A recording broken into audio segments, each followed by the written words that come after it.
So Tracy, you have been in financial planning. You've got these amazing secrets to help people to grow their wealth and their freedom. How long have you been working in financial planning?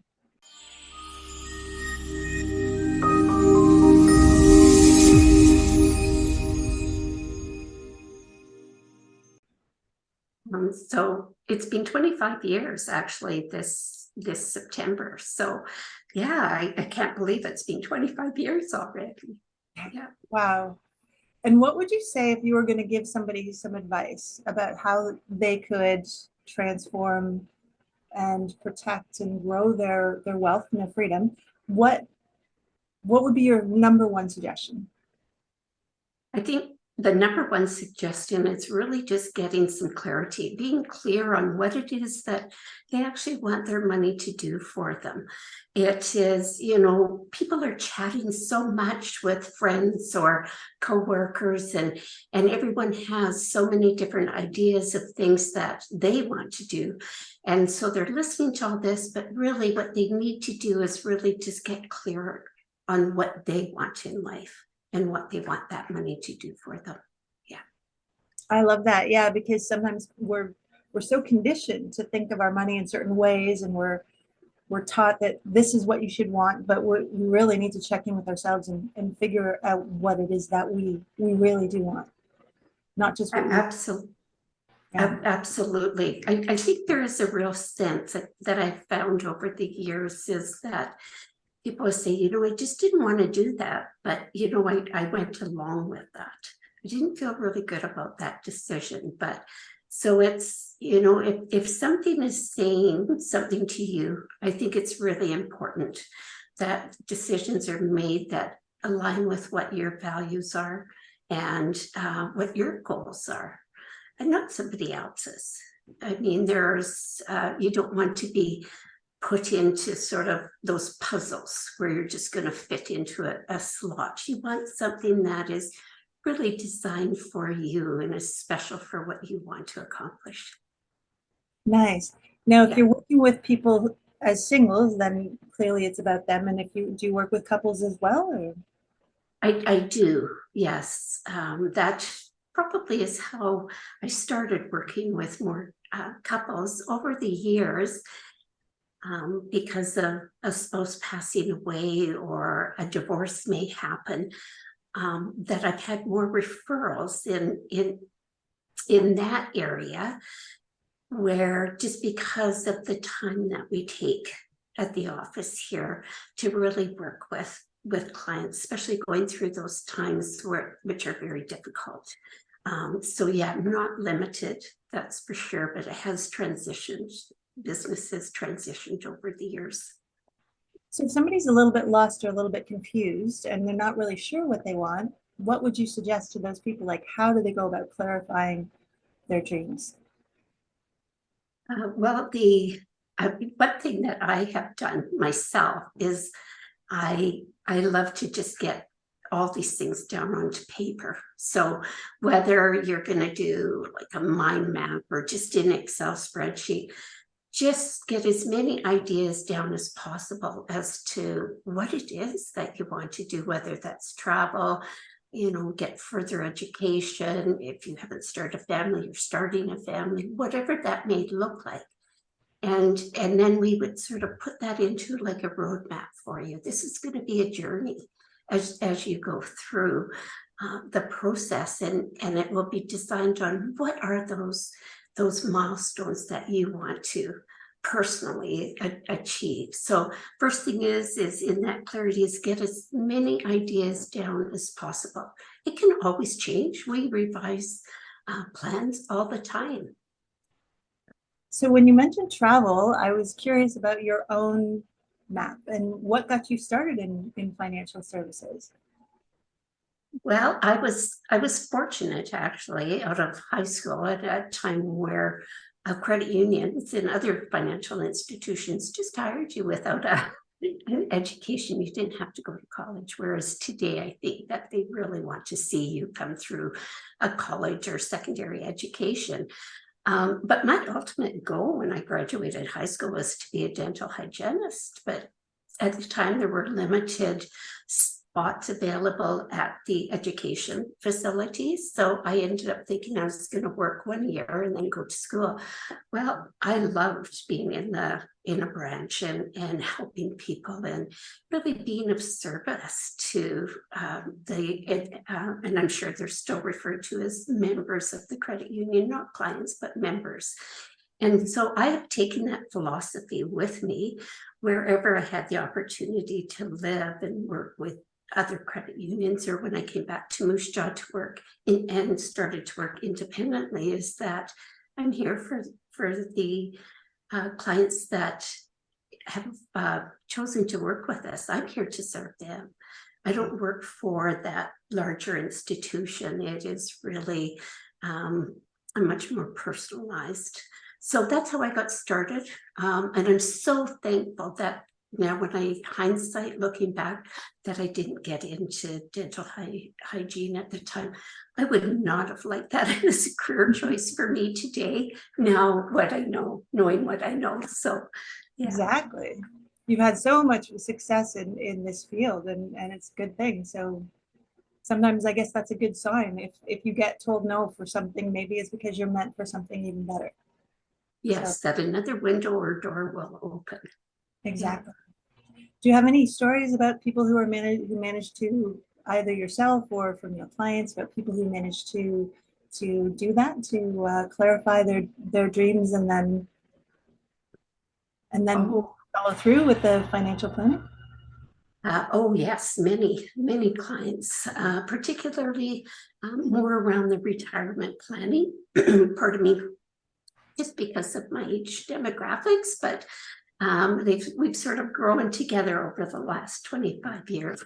But just being able to secure the income that they require for their needs in retirement, so that they can go and do those trips and spend time with family or have those special events, and just knowing that, you know, we've had a part of somebody else's life in such a positive manner, I think has been wonderful. Did you want to share your story about travel and how that got started? Because that was a really juicy story, I thought. Gave me tingles. About many years ago, how Mhm. are you meaning when I And was going hearing the through? divorce and how you were, yeah. Okay, yeah, so I came back to Moose Jaw from BC, lived just south of Vancouver in the Delta area, and worked for a credit union there. I didn't really think I was going to be back in Moose Jaw for long. I thought we'd just be coming for a period of time, so just took a leave of absence. And then I'm so glad that I ended up being here, because I went through a divorce, and just the steps that you have to go through, or talk about a journey. That was certainly a journey to go through that.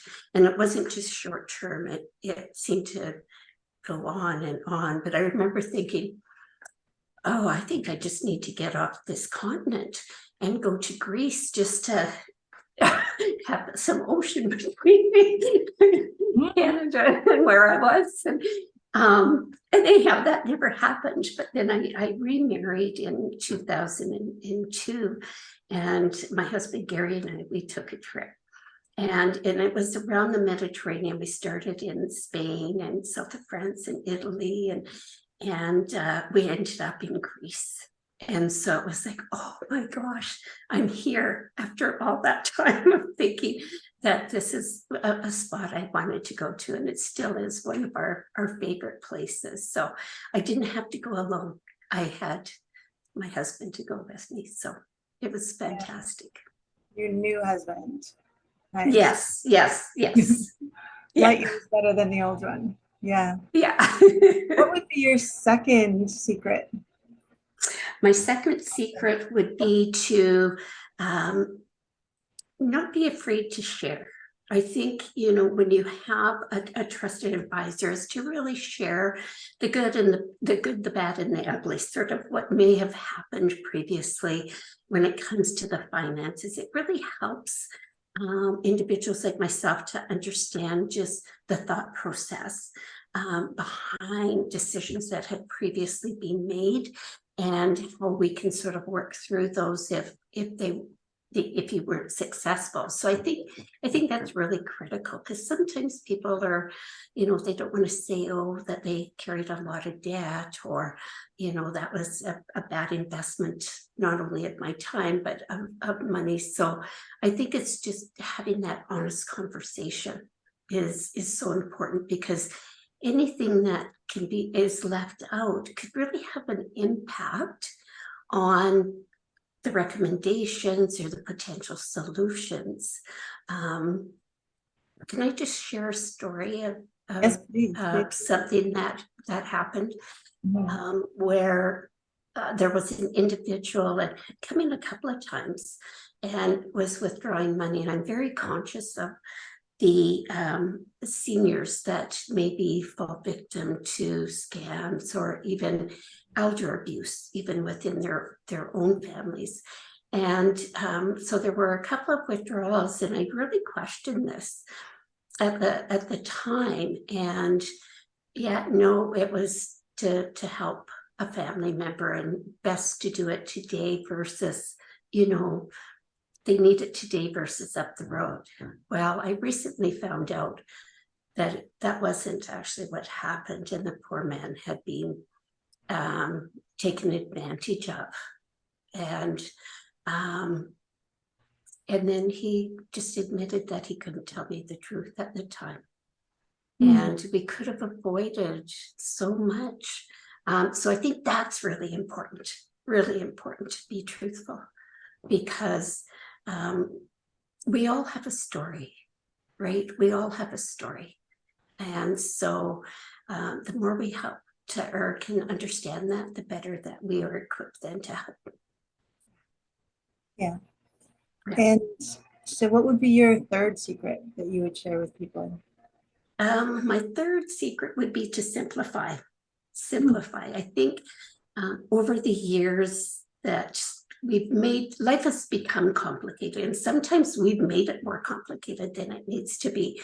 For example, that old saying, don't put all your eggs in one basket.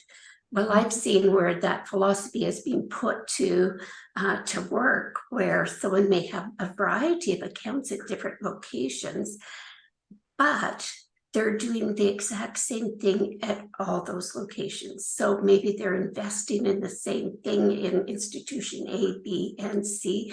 So they're not really getting the diversification that they need. So when I think of eggs in one basket, we want to simplify it. And so it's actually products that will be the difference. And they may or may not be at the same place, but it's the products, not the institutions. Diversify That is so your important. products, but not your institution. Um, Is that right? that's right. That's right. Yes. Got it. Yeah. Any examples of that you want to share? Or? Just sometimes when we meet with someone new and we're just starting the process, and they bring their statements in, and it's like, okay, and that may be all right today, that you've got two investments in many locations, but the older that we get, the less that we're going to be on top of those investments. So to simplify, it just gives you that peace of mind. You know where everything is, and you're not sort of waiting for a statement to come, or to sort of line up what transactions are taking place. So I think that's part of that simplifying too, is that there are times, and we've seen that too over the years, where sometimes an estate has, I've dealt with it later on, and it's been more complicated than it needed to be, with proper planning. That not only that, but maybe some charitable donations or tax savings might have taken place with the proper planning, and that didn't happen. So very unfortunate.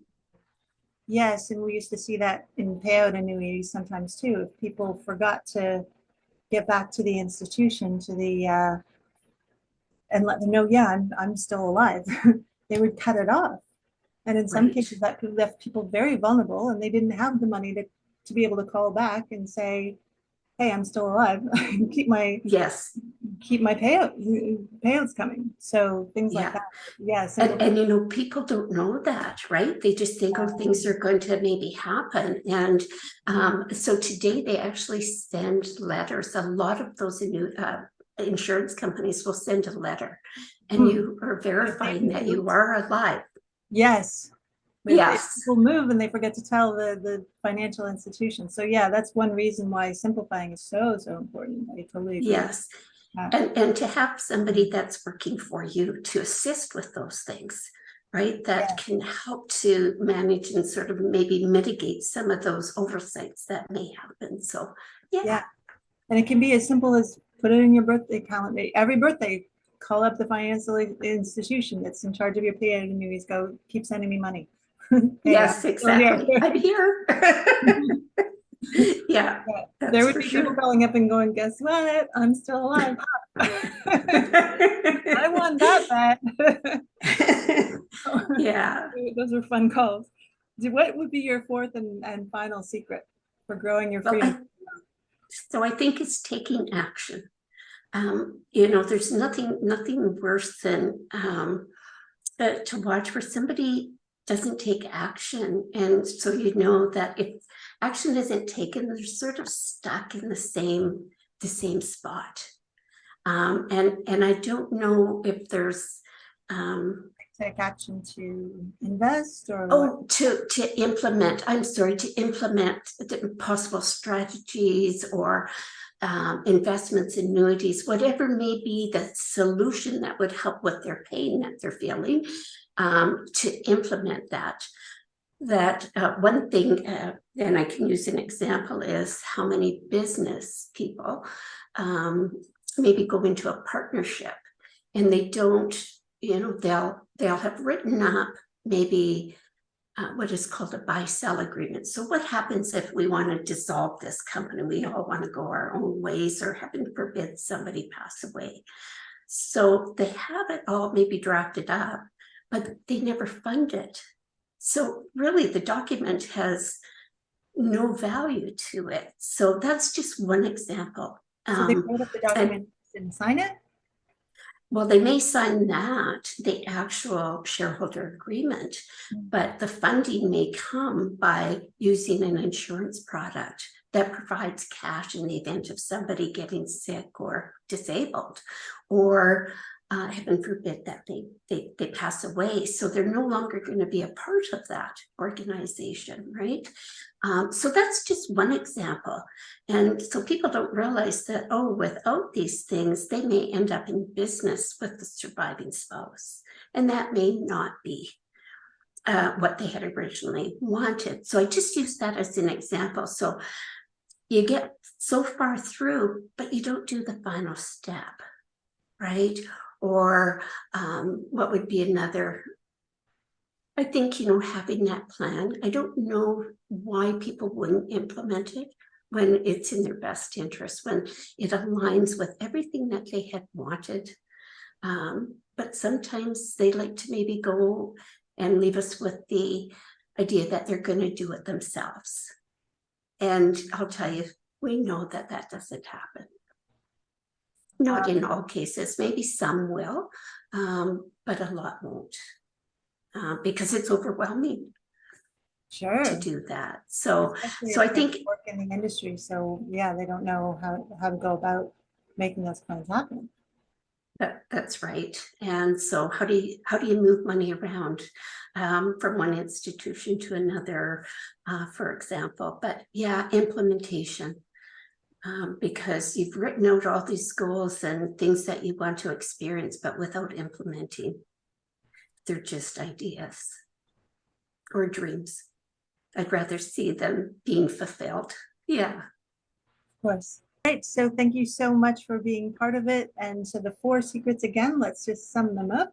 So secret number 1 is to clarify. Okay. Secret number 2 is to share. Okay. To be able to share with your trusted advisor. Okay. Secret number 3 is simplify. Mm, Keep life simple. yes. Do not complicate this aspect. Yeah, Yeah. That makes a lot of sense. And secret number 4. that would be to take action. Right. Yeah. Okay. So and I'll just throw this in, as Nike says, just do it. Or their old saying was, just do it. Right. You'll thank yourself in the future for doing it. Yes. Yeah. Oh, exactly. All right. Thank you so much for being here, Tracy. And for Oh, well, thank you. for more information, you can always click below. If you would have any more questions, or if someone wants to book a consultation with you, can they also book below? Yes, that's correct. There should be something in and around the screen here where they would be able to click and book a session on our calendar. Okay. And would you like Q&A? Would you like, or would you like people from Western Canada to contact you if they're looking for a consultation? So at this point, if it's just a consultation and just sort of an overview, I think that can happen across Canada, if that's the case. But to do business with our office, it's only available for Western Canada, so Saskatchewan, Alberta, and BC at this time. Yeah. Okay, Saskatchewan, Alberta, and BC. And Yes. but if they're looking for something somewhere else in North America, you have contacts, do you, or could you refer? More in contacts can provide contacts within Canada, I would say. Okay. Yeah. Yeah. Okay, thank you so much, Tracy. And I hope Thank everyone you. can click below if you would like more. Thanks for being Very part. good. Yeah, thank you.